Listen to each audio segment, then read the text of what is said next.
Bending stress.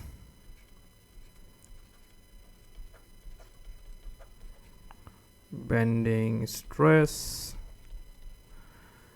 In the earlier section, we have learned shear force and bending moment, and they are internal shear force, internal bending moment. This is the same thing as internal bending stress. The internal part word is kind of implied.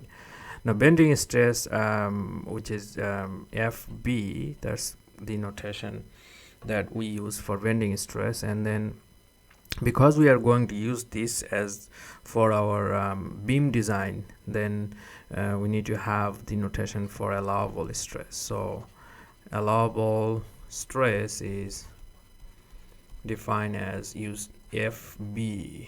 We use capital FB for the allowable stress. Now, to explain the bending stress, let me take a rectangular section of a beam like this, and then we apply one P force here, so this will bend like this, and then the beam will become like this. Now, if this is a rectangular section, cross section like that, so this is the beam and the force is applied here. So the bending diagram will look like this, bending curve like that. Now, if you want to look into details of this section, let's make this piece a little bit big. So let's make it to kind of see it. You can imagine like using a microscope to see what's going on inside this beam. So this is the axis, neutral axis. If we apply force here, this fiber will be in compression, as you can see, compression, and this will be in tension. And as you can see, a lot of time when you try to break a small wood piece, they start to break from outside. Outside fiber break first, and then the inside fiber. So we can tell that the outside will be the highest maximum stress, and as you go this way, there will be less and less tension. If you go towards the inside, there will be less and less compression, because the middle will actually break less.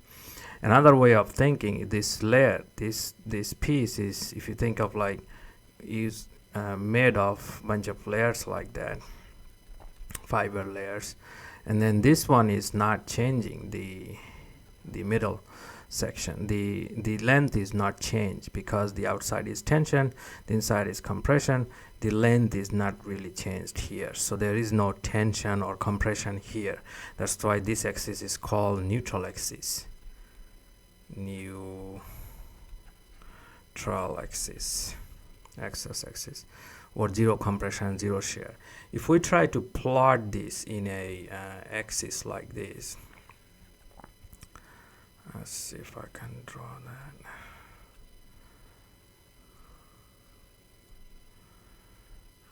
So one side is in tension, another side is in compression. So let's use this direction as to define tension. We are trying to draw the bending stress in a XY axis to kind of visualize what's going on inside this piece. So this is the neutral axis XX, and then this part will be in compression. So we can use either symbol. If we use tension this direction, then we can have compression the other direction. It's not really it just indicates that if tension is in one direction, compression should be in other direction. Now let's say this is our y-axis, like this way. If you remember from earlier, this outer fiber distance from the center was C. So you can define the outer fiber distance from the center is C. Now if we are interested to see what's going on inside, let's take a very small piece here with area A. say this area is A, and then this is y distance from the neutral axis. Y distance from the neutral axis. Now let's define this maximum bending stress as FB max. This side is in tension, as you know, and this is FB is in compression max again. And imagine that we are using very symmetric material. The compression property is similar to the tension property. Now let's develop the formula to calculate bending stress. Alright, so the stress, we know, we said that at distance C the stress is FB max.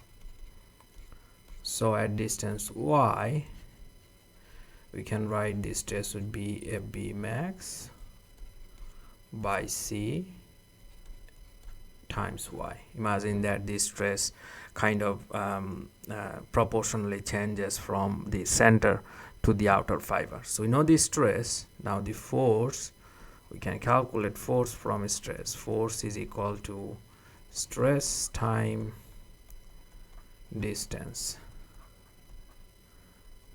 So stress is FB max by CY times, sorry, here is force is stress times area. Kind of thinking ahead of myself. So force is equal to stress times area. Area is A. We said this small area A here. So the total force is that.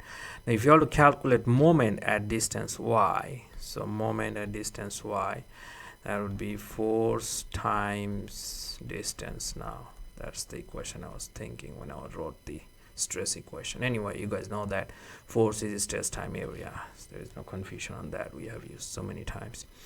So force we calculated FB max YA by C, and then distance is Y. So we are calculating a distance Y, looking at the piece at a distance Y. Y. So here we can write FB max by CAY square. That is the MY. Now this is this moment on this small area. To calculate the total moment, we can sum. So total bending moment we can calculate basically summing all the moment. Don't have to really have this subscript.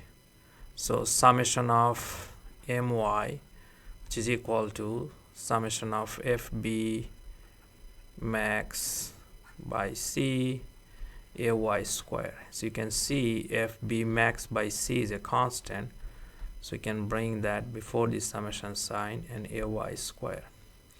So M moment is basically MB max by C times I, moment of inertia.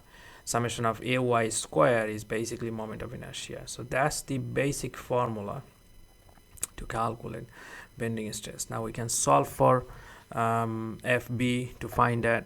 Let me go to the next slide. So we calculated FM is equal to FB max by C and then I, like that. So to have a general formula, we can have if we want to calculate the at distance Y, we can basically have MFB YI. So to calculate FB, MY by I,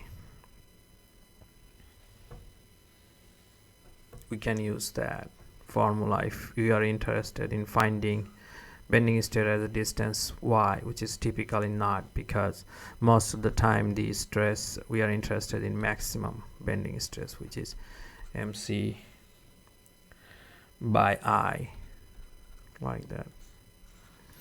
Now this we can write this FB equation. Let me go a little bit far. So we have FB equal MC by I.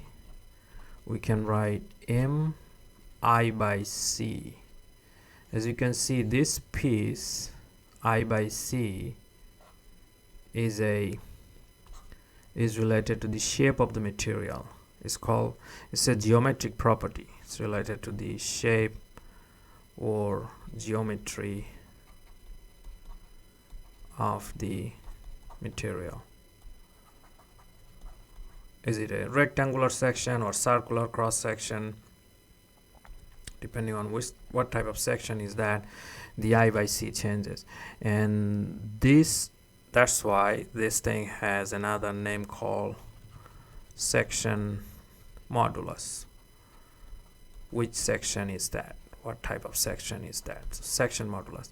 So FB by FB, we can write M by section modulus. So that would be your one of the equation you'll be using.